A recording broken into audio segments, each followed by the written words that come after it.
So I've been saying for a while now that I don't necessarily agree with the idea that Trump is the strongest he has ever been this election. I've heard a lot of people say this. In fact, Shark is somebody who said this to me during our debate recently, that Trump is the strongest now than he's ever been. And the polling would suggest this is true, but I have a hard time believing that. A lot of the things that the Republicans have done, even post-Trump losing the 2020 election, have been some of the most unpopular things ever done by Republicans. So unpopular, in fact, that from what I can tell, Donald Trump seems to have the need to damage control for it. For example, a clip just came out recently that a lot of people are talking about. The Kamala HQ account actually posted this. It's a video of Trump, it's a clip of him, claiming that abortion isn't much of an issue and that everyone wanted him to get rid of Roe v. Wade. That's right. Donald Trump is trying to walk it back, or like own it, I guess, by saying that everyone wanted him to axe Roe v. Wade.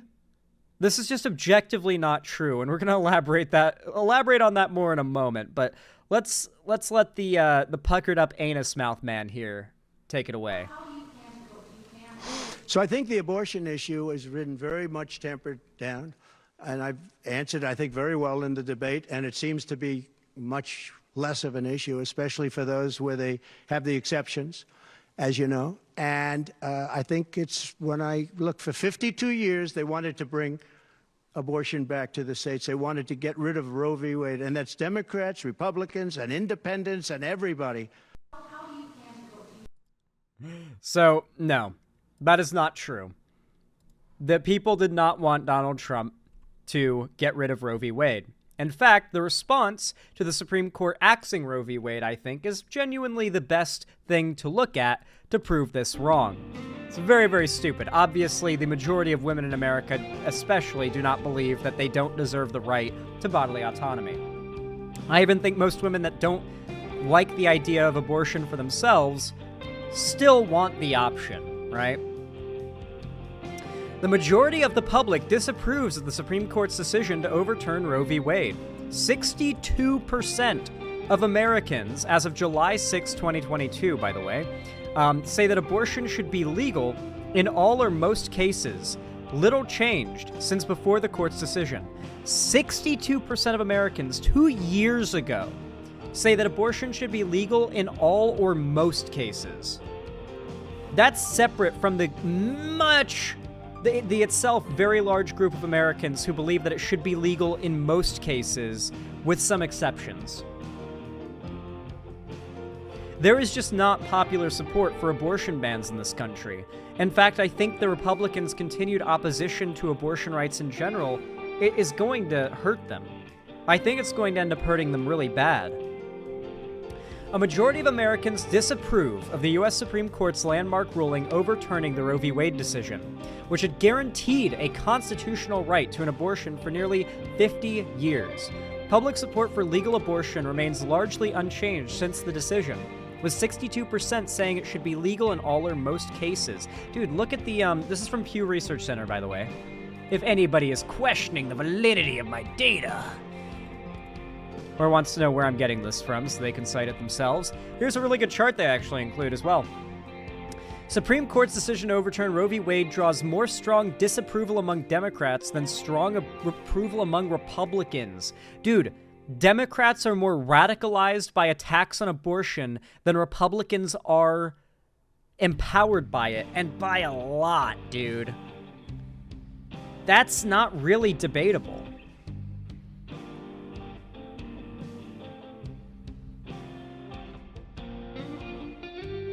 It really does seem to me that Donald Trump could actually be weaker than he's ever been, especially when you consider what's happening right now with Kamala Harris's polling, or Kamala Harris's polling.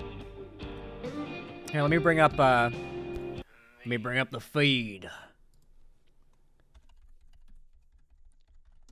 Why'd the music stop? Well, I guess it makes sense, but still, it didn't have to do that. Kamala Harris is continuously gaining in the polls on Trump. Like, there's just no ifs, ands, or buts about it. Donald Trump must be getting scared because they're losing, like, Trump is losing ground. I believe they did a speech just last night as well, or the night before last night. I was going to live cover it, but my Opera GX completely shit its pants on me. It pooped itself. It borked. And it used like 100 and something% of my CPU and crashed my entire browser every time I tried to load any YouTube videos. So I had to end stream a little early and figure out what the deal was. Turns out it was a broken add-on I had for my Opera GX that was forcing it to use way too much CPU power on YouTube. I have no idea how, but thank you, vidIQ add-on, I guess. But no, Tim Walz and Kamala are on a roll right now. I believe nationally, here, let me see if I can bring up, see where Trump and Harris stand in key states, according to new polling. Let's go. The polling is getting better. I never thought the polling was going to be the be-all, end-all of this election anyway, but I have to say, it definitely makes me feel more comfortable and confident that the polling is suggesting a lot more enthusiasm for Kamala. I'm certainly not mad about it. And just hours from now, Vice President Kamala Harris and her running mate, Governor Tim Walz, will take the stage at a rally in Las Vegas. They'll be... I genuinely think it's nothing but up from here, by the way. I want to be very clear. I think it's nothing but up from here, especially now that Kamala's picked her VP, and it's such a likable and energetic and powerful VP pick. Walz is so fucking good. He's really, really good. As a speaker, as a guy who's just got a really interesting story in history, his politics are really solid.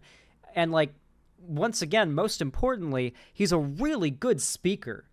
Like, that's a lot of it. The fact that he was such a hype man for Kamala on stage at their first event together in Michigan, that was powerful. Wrapping up a nearly week-long tour through some of the most critical battleground states of this election. The Harris campaign has seen a jolt of voter enthusiasm in the last 3 weeks since President Biden dropped out of the race and she became the party's presumptive nominee. She's new polling showing it's not just vibes. CNN's Harry Enton here to break that polling data down for us. Harry, what do these new New York Times polls show? I've heard from a lot of people about these today, a lot of people with eyes on these. Yeah, a lot of people. I think this was the type of polling we've been waiting for, right? We've seen that national polling showing movement towards Kamala Harris. Now we get some swing state polling showing something very... Correct me if I'm wrong here. Has this polling pressured Trump into agreeing to a debate with Kamala? I thought I saw that somewhere, that the rising polls for Harris nationally and the slowly creeping polls in battleground states have pressured Trump into agreeing to a debate with Kamala. Has he done that? Is that real or was that a meme? You guys will have to let me know, but I would not be surprised if that's how this goes, if it hasn't already gone that way. If this rising polling puts pressure on Trump to try and put out a good showing against Kamala, maybe he knows he couldn't put out a good showing against her, though. Because he couldn't. I don't think he could. I think she will destroy him. And it would be really stupid if he agreed to debate her. Similar. All right, these are in the Great Lake battleground states. We're talking about Pennsylvania, Wisconsin, Michigan. You go back to May, what'd you see? You saw that a pretty tight race between Joe Biden and Donald Trump, but you see more red than blue on the screen. Of course, all three of these states were states that Joe Biden carried last time around. You saw a 3-point lead for Trump in Pennsylvania, one well within the margin of error in Wisconsin, and then a 1-point lead for Biden, Michigan. But look at where we are now. This is the type of movement the Harris campaign has been looking for. Look in Pennsylvania, a 4-point advantage. Wisconsin, a 4-point advantage. Michigan, a 4-point advantage. And in all three of these states, we see... Guys, there's a lot of excitement that's going to come out of Kamala winning, if and when she does. But don't forget the best fucking part. The copium from Trump supporters, guys.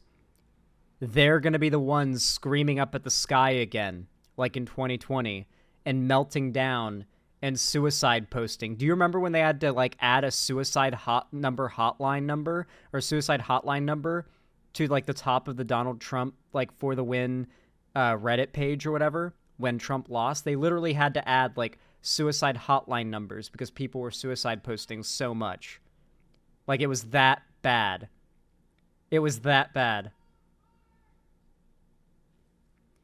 Good God. Never Jover. It's never Jover. It was scary. It wasn't scary. It was funny. It was hysterical. It was absolutely hysterical how much those people were melting down. Jan 6 was scary, but up until Jan 6, they were just posting maximum copium, melting down. Here's how Trump could still win. Here's how Trump could still win. Here's how Trump could still win. Let's not get cocky, of course, but still, you know, like, I think she wins, and not only that, but the best part is going to be the copium, the flood of copium that we're going to get from the chuds. How mad they're going to be when Trump loses. Clear movement towards the Democratic nominee. I will point out we're still... War Penguin, I did like 5 videos like that after Trump lost in 2020. We're going to do like 10 videos, maybe more like that. If a black woman beats Trump. Oh my God, dude. If a black woman beats Trump, we're going to need 10 videos to like fit the amount of conservative meltdown pants shitting we're going to have to cover. Oh my God, it's going to be amazing. Honestly, that's a whole nother level of like, like, I'll give this ground to people who wanted Biden to step down. It is objectively better if Kamala beats Trump in 2024 than if Biden does. Because if Kamala beats Trump, I genuinely think a significant amount of Trump supporters will actually go through with it. Enough said. Still in no clear leader land in this particular instance, but the Harris campaign has to love this movement. 7 points in Pennsylvania, 5 points in Wisconsin, and 3 points in the great state of Michigan, all moving towards Kamala Harris, and she has the advantage in all 3, although again... Who remembers all the lefty dumb fucks on Twitter after the Michigan event that were giving her shit for staring down the Palestine protesters that were like, Kamala, you can't hide. You support genocide or some shit like that. And she said, if you want Trump to win, then just say so. Until then, I'm talking. And then stare them down. They shut the fuck up. And the entire crowd like claps over them. Vosh was too, I believe. Of course, yeah. They're everybody who was shitting on Biden and saying we need to replace him and then support whoever takes his place just because their problem with Biden was that he's unelectable. Most of those people, including Vosh, were lying. They were shitting on Biden because it's the only way you could talk about Biden and still get views. Anyway, that said, of course they're jumping straight onto the Kamala train immediately, like a week after she becomes the nominee. Regardless, though, all that said, people were like, she's really going to tank her campaign, especially in Michigan. How's she going to say something Islamophobic in Michigan? And it's like, well, for one, she didn't say anything Islamophobic. She like stared down hecklers, and look at her polling now in Michigan, where supposedly her Islamophobia would end up tanking her polling numbers. I find that quite funny. How much like those internet lefties think that like that shit would affect her. No clear leader. The problem is the people who are like willing to not vote for her over Israel-Palestine don't vote. They don't know enough about politics to know how to register to vote. They aren't registered to vote. They don't know how to register to vote. They don't know enough about politics to know how to register to vote. These are people who legitimately believe that Kamala and Trump would be equally bad, meaning that they have been so disconnected from politics, they aren't aware of the fact that Trump has said 1,000,000 times that if he gets elected, he will help Israel finish the job. That is his wording, not mine. Within the margin of error. Right. Important to keep that context in mind. Now, these aren't the only swing state polls that are showing Trump slipping. That's exactly right. You know, if we were just talking about the New York Times, Siena College, I'd say, you know what, hold on a second, hold on. You know me, Jessica. You know that I like to see confirmation of an individual poll. So there were Ipsos polls that were conducted in these same states. And I want you to look, this is an aggregate. The polling is generally off by about 2 points on average. So regardless, this could still be neck and neck. We're still in the margin of like fuckery here, like the 2 to 3 point margin of fuckery that every poll is like, you know, they see no clear leader. See that? That's why.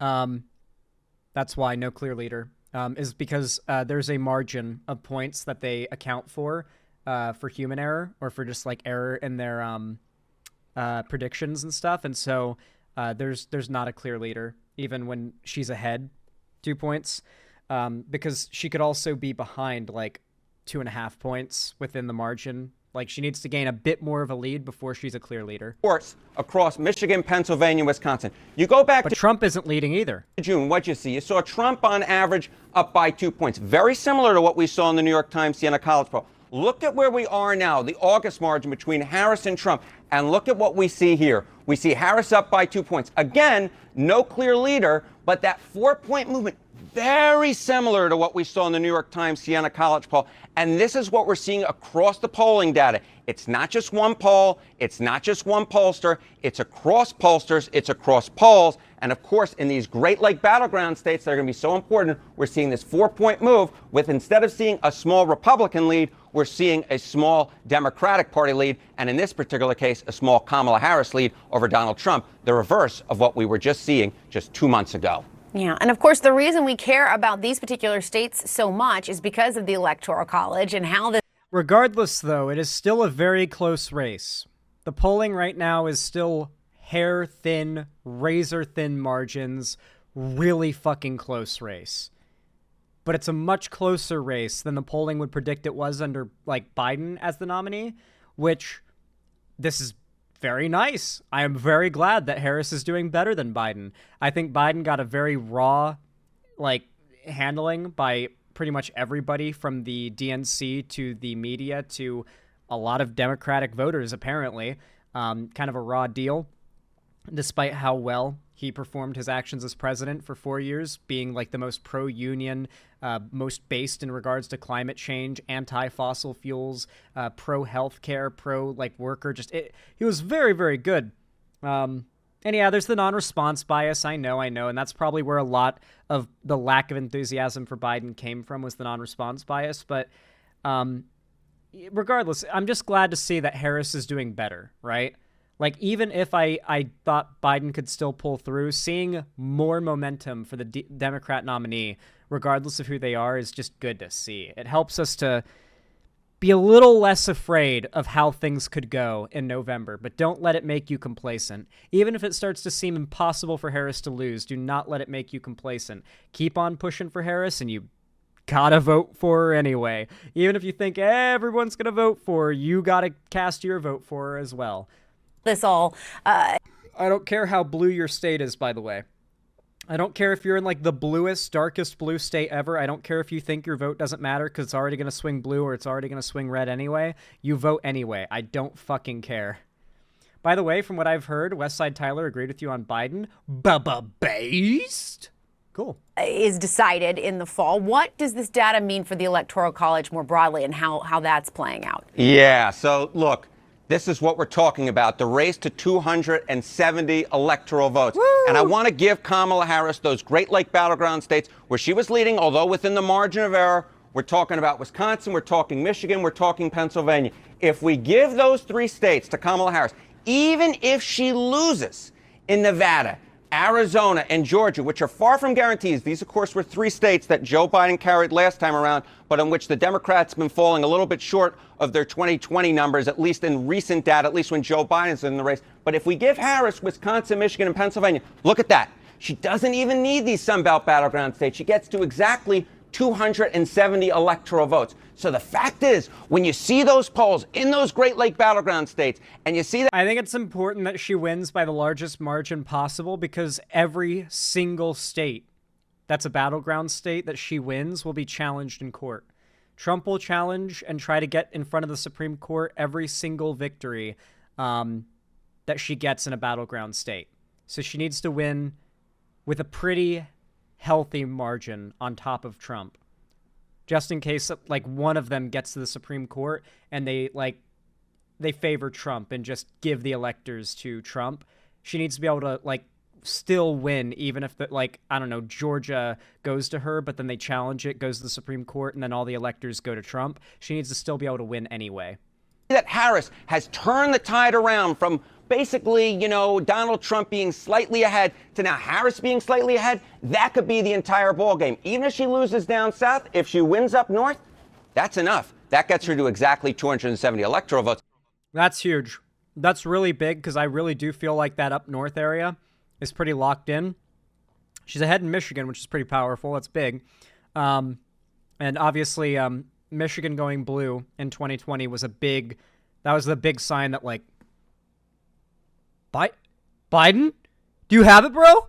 Do you have this? And then Georgia went blue, and we're like, oh, he has this. He actually has this. You know what I mean? Yeah, no, I think that we're probably... Georgia has gone blue, so maybe it goes blue again. We could see another Blorgia. Do you guys think we see Blorgia again? Because I think she's got a lot of those northern states in the bag. Like those northern swing states, Pennsylvania, Michigan, and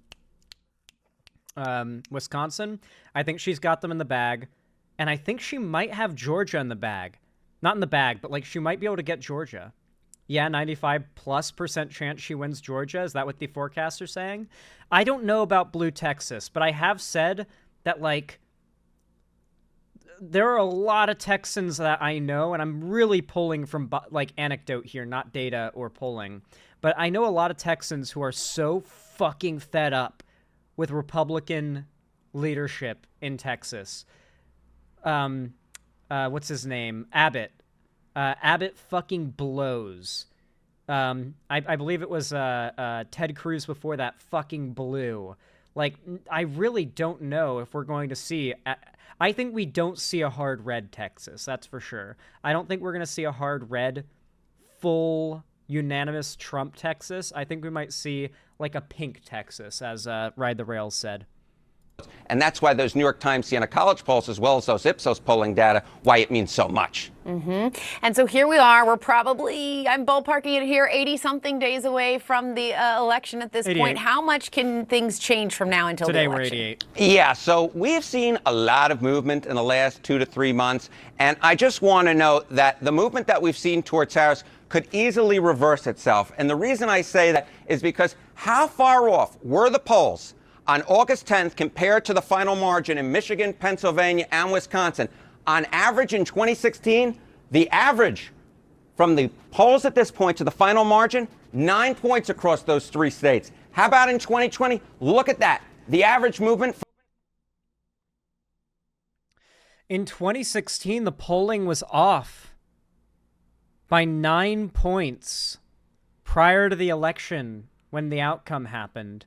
So this is what I was talking about when people said that Biden was unelectable and he couldn't win.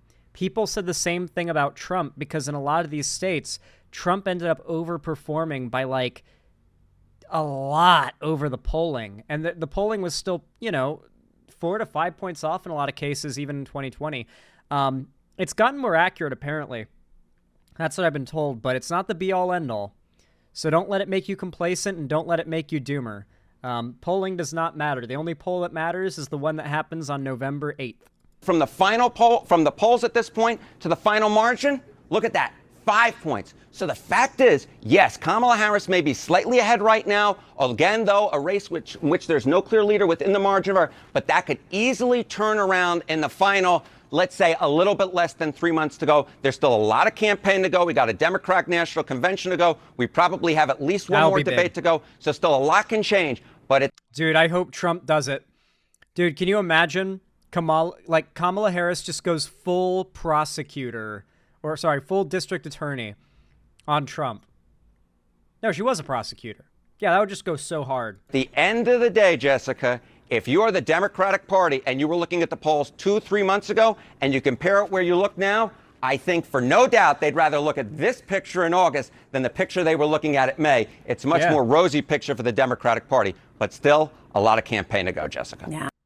Yeah, we're still in the margin of error, to be clear, so no clear winner because the polling could just be off and the polling accounts for that. So that's why, despite her being 4 points ahead, there's no clear winner in these states yet. But that's still 4 points ahead, guys. That's +4 blue points is what I'm seeing in Pennsylvania, Wisconsin, and Michigan. That's what I'm seeing right there. And those are the three blue states in the or the three battleground states in the north that are going to decide the election. We can get a few southern states thrown in there, get those electoral votes. It's going to help get that higher margin. I think we get Georgia, potentially. Yeah, I mean, Georgia going to Biden, I feel must be less likely than Georgia going to Kamala, right? Like, I'm not exaggerating, Zan. The polls could very plausibly end up underestimating Harris by something like 5 to 6 points, if not even more, maybe even 9 to 10. That's what I've been saying, by the way. I've been saying that the polling is underestimating Biden, and that with how well Harris is doing, I wouldn't be surprised if we end up seeing that in how much Harris overperforms the polling. So that's going to be like my like, was I right or not metric, is how much Harris performs over the polling, if at all. So if she ends up like 5 to 10 points above, then we know, like, damn, maybe Biden had a higher chance of winning than we gave him credit for. And one major warning sign for this, the spread between Harris and many Dem Senate candidates. And one major warning sign for this, the spread between Harris and many Dem. Yeah, the midterms were really strong for the Democrats, weren't they? The 2022 midterms. It seems really weird that the Democrats could like tear ass so hard in the 2022 midterms, and then 2 years later underperform in a presidential election nationally. It just seems really weird to me that we would see a 180 in 2 years from midterms to general election. I don't know. It did like that didn't line up. It was supposed to be a huge red wave in the midterms, and it didn't happen. Like, there was a big blue wave instead, and people were like, what? Dems did kind of underperform in many places in terms of turnout, though, weirdly enough. Yeah, but statistically, it was like an unprecedented Democrat overperformance electorally that was not expected. And like, the pollsters were like, huh. I mean, we did say this could happen, but it was not the most likely outcome, that's for sure. Yeah, who knows? I think that we could see Kamala really overperform the polling, and that'll be my metric for whether or not I was right about Biden's electability being way higher than people gave him credit for. But at the end of the day, I think it's really funny that Trump is now still doubling down on the abortion repeal thing. The fact that he's doubling down on axing Roe v. Wade is wild to me when his polling is this hurt and Kamala's is going up so much in such a short time. Let's see how it works out for him. I think he's going to be forced to accept a debate with her, because how else is he going to even try to pump his numbers? He literally got shot, and it did not skyrocket him the way he was hoping for it to. What else can he do at this point? What kind of stunt can he pull off that will get him enough positive attention that he can pull through here? The only option he'll have is to debate her, and I don't think that's going to go well for him. I think it's going to solidify his loss if he does. Yeah, he could get Russia to just nuke us, Just nuke America entirely. He just calls up Putin and says, all right, I lost the election, just nuke us all. He already accepted a debate with Harris that I think is going to be September 4th and 2 more after that. Oh yeah, I talked about that earlier and asked if that was legit or if it was a meme. Apparently it's legit. Okay. Yeah, Trump's already agreed to the debate with Harris. That is going to be a big September 4th, huh? Well, you better believe I'll be live streaming it. I hope to see you guys there when it happens. Well, if you guys like this segment, consider leaving a like. Every thumbs up means a lot and goes a long way to support the channel and the algorithm, as do your comments, your subs, and your bell icons rung, so that YouTube actually tells you when I go live or upload a new video. And of course, consider following my social medias linked down below so you can see more from me, including joining my free fan Discord server. It is linked down below. I announce all my new uploads and streams there, so you won't miss anything if you're a member, and I host game events, call-in streams, and watch parties pretty regularly. So if you're not already a part of the Discord, then you're missing out. I do hope to see you there. And of course, if you want to support me directly, financially, you can donate, subscribe, or gift a sub on my website, sanderhall.com/live, or support me through YouTube, Twitch, Streamlabs, Stream Elements, Patreon, or buying merch of the Streamlabs link down below. But regardless of how you support me, even if you're just a lurker, chilling and watching, thank you so much. I really do appreciate it. It means a lot. So thank you. Oh, final point, by the way. If you want to help join the fight against Donald Trump and the Republicans in general, then consider checking out Progressive Victory. If you sign up with them, they will have work for you, whether it be door knocking and canvassing or phone banking. They will have work for you to do to help fight against Republicans from gaining power, helping to elect progressive candidates, both in local elections as well as the broader general election, the presidential election, and on individual issues that'll be on the ballot. So if you're trying to do a little more than just vote or advocate for your beliefs sort of just in the general public, then that might be where you want to go. There are also other organizations too that might be more local to you can reach out to. So if you like the idea of Progressive Victory, but it doesn't apply too much to you, check out another org. Just do something if it's something that, if you're willing to go the extra mile, do it. It makes me proud. I've seen a lot of you guys have joined Progressive Victory and done phone banking, and you've done door knocking and canvassing, and that makes me real proud. It tells me I've got a lot of people in my fan base that are locked the fuck in, and they actually they have their eye on the ball and want to see progressives in office, and they want to see progressive ideas and policies win and actually exist. Anyway, thank you for watching. I hope you consider what I asked, and have a good one.